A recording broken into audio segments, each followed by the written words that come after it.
Começando o programa Sou Múltipla, com Cris Ferreira. O poder de poder fazer escolhas. Rádio Cloud Coaching. Há aproximadamente 2 semanas eu estive numa reunião bastante inusitada, eu diria, uma vez que eu moro aqui nos Estados Unidos, no estado da Flórida, e o meu marido vai completar 65 anos no ano de 2025, quando ele deve aplicar para o Medicare, que é o programa de saúde do governo americano. E ele tem uma janela de 7 meses, 3 meses antes de completar 65 anos, um mês do aniversário e mais 3 meses depois. Senão ele corre o risco, inclusive, de perder o benefício. Eu estou falando tudo isso porque hoje eu quero conversar com vocês sobre a dignidade de envelhecer, sobre o envelhecimento.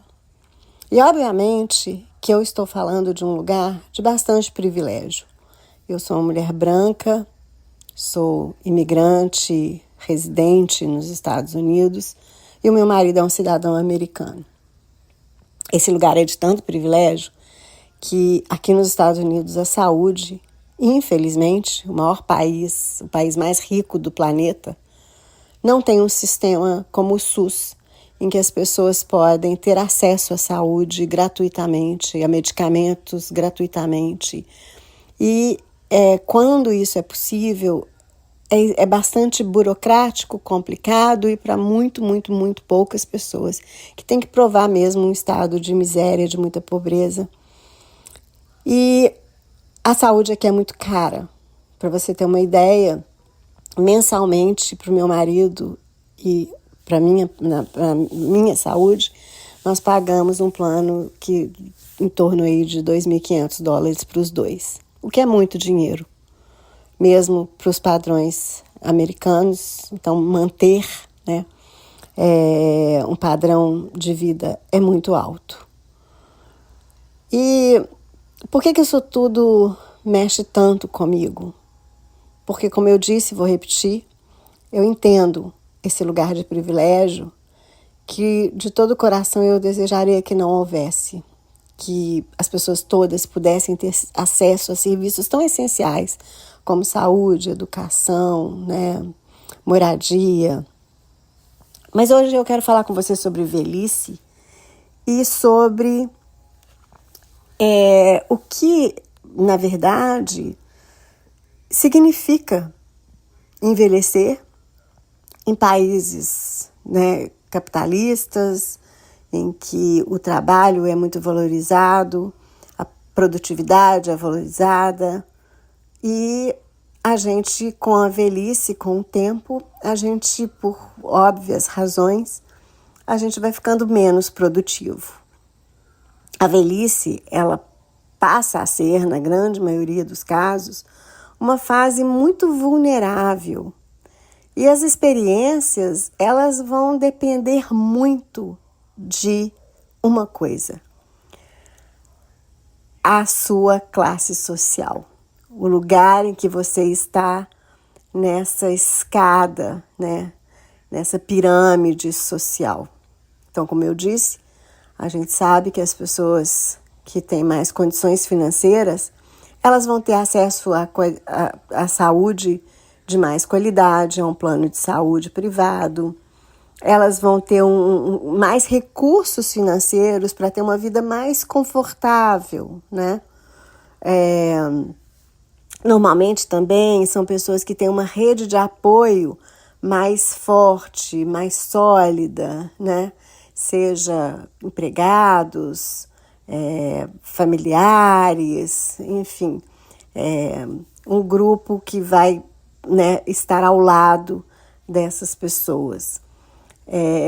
Uma outra coisa é que a gente sabe que as pessoas que têm uma classe social melhor, elas continuam tendo condições de acesso ao lazer, a um desenvolvimento pessoal, muitas das vezes até de frequentarem espaços comunitários e academias de ginástica ou um centro de pilates, enfim. E os ambientes, inclusive, também para essas pessoas acabam sendo mais seguros, né? E, obviamente, vão ser mais saudáveis.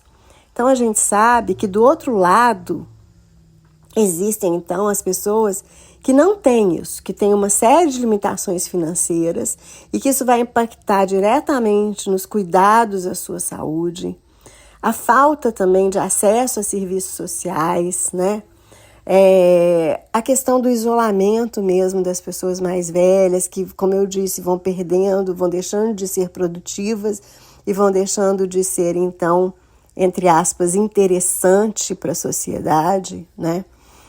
As condições de vida vão ficando cada vez mais precárias e as doenças também são mais frequentes. Isso para todos nós, mas de novo eu insisto, a diferença que vai haver dependendo da classe social a qual você pertence. E essas diferenças sociais, elas têm uma série de razões para existirem no dia de hoje.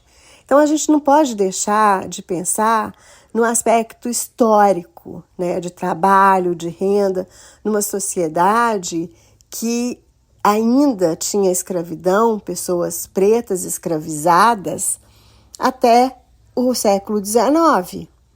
A gente não pode deixar de falar que mesmo depois, né, de as pessoas pretas escravizadas terem a sua tão falada alforria, elas não foram de fato incluídas na sociedade porque não tinham trabalho com uma renda, né?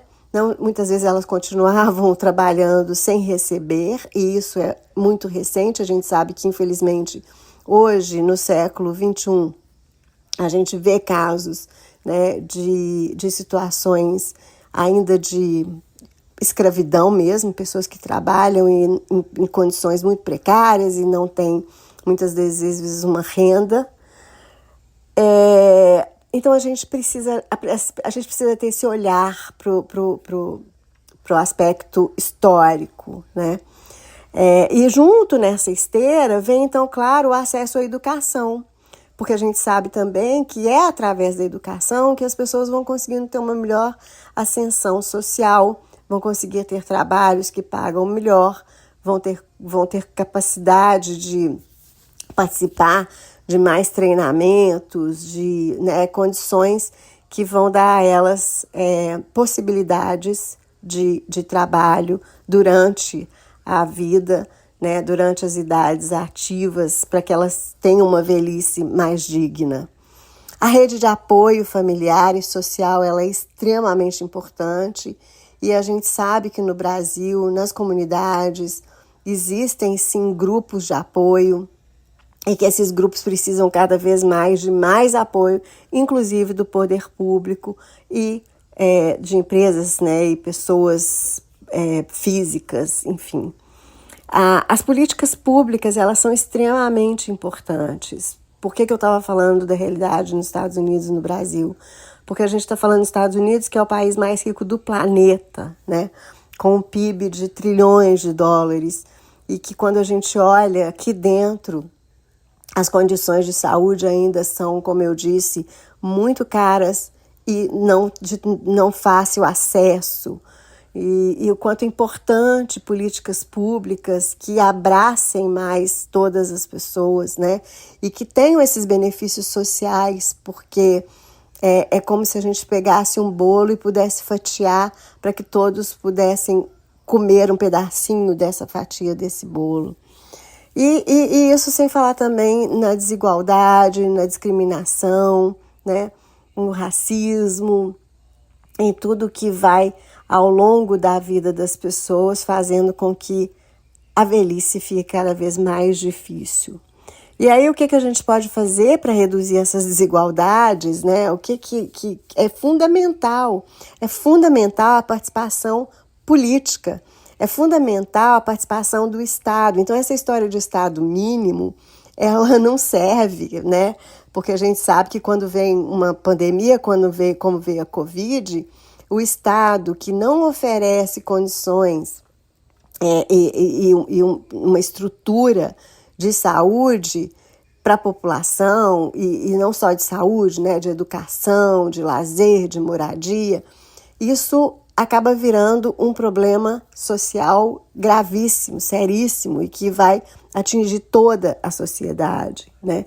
Então é muito importante a gente pensar em seguridade social, a gente pensar em políticas que sejam mais justas e mais inclusivas, né?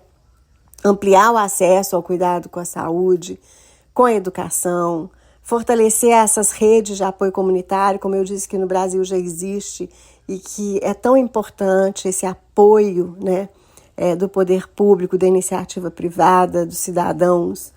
E aí também a gente pensar que como as pessoas estão envelhecendo cada vez mais, como é que a gente inclui, né, as pessoas acima de 60 anos, 65 anos, em programas de emprego e de uma renda que possa garantir para essas pessoas mais dignidade e uma vida mais leve, vamos dizer assim, né?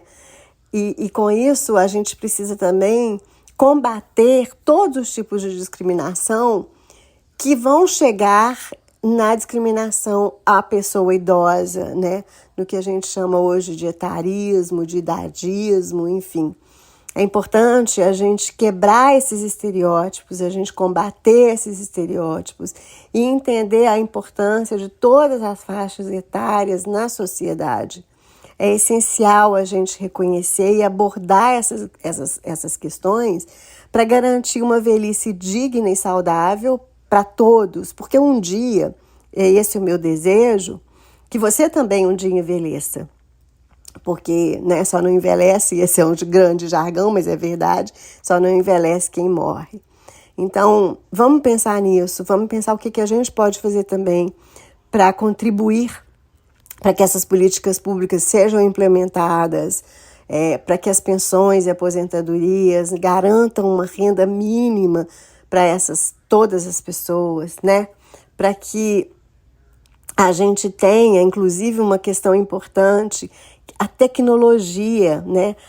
O acesso à tecnologia, aos serviços, através da inclusão digital dessas pessoas. Então, é muito importante a gente também dialogar, né? Esse diálogo intergeracional com toda a população, a participação da comunidade, as parcerias, né? Então eu estou repetindo aqui, mas vou repetir mesmo, a parceria entre o setor público e privado, né? E que a gente pense também na inclusão de todos os idosos da comunidade LGBTQIAPN+, a comunidade dos idosos com deficiência, a comunidade dos idosos que são imigrantes, os idosos que estão em áreas sociais, em áreas rurais, né?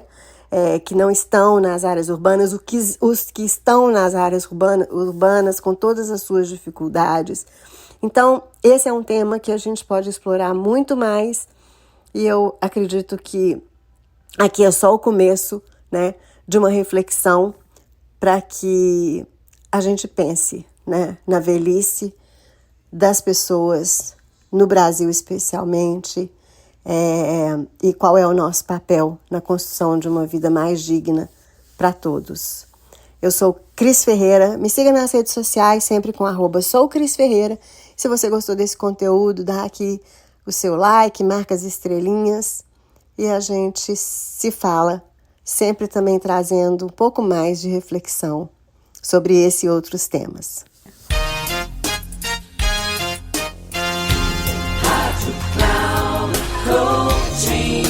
Termina aqui o programa Sou Múltipla com Cris Ferreira. O poder de poder fazer escolhas. Rádio Cloud Coaching.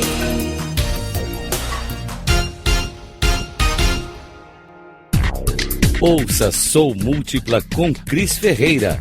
O poder de poder fazer escolhas. Sempre às quartas-feiras, às 8 da manhã, com reprise na quinta, às 12 horas, e na sexta, às 16 horas, aqui na Rádio Cloud Coaching. Acesse o nosso site radio.cloudcoaching.com.br e baixe nosso aplicativo na Google Store.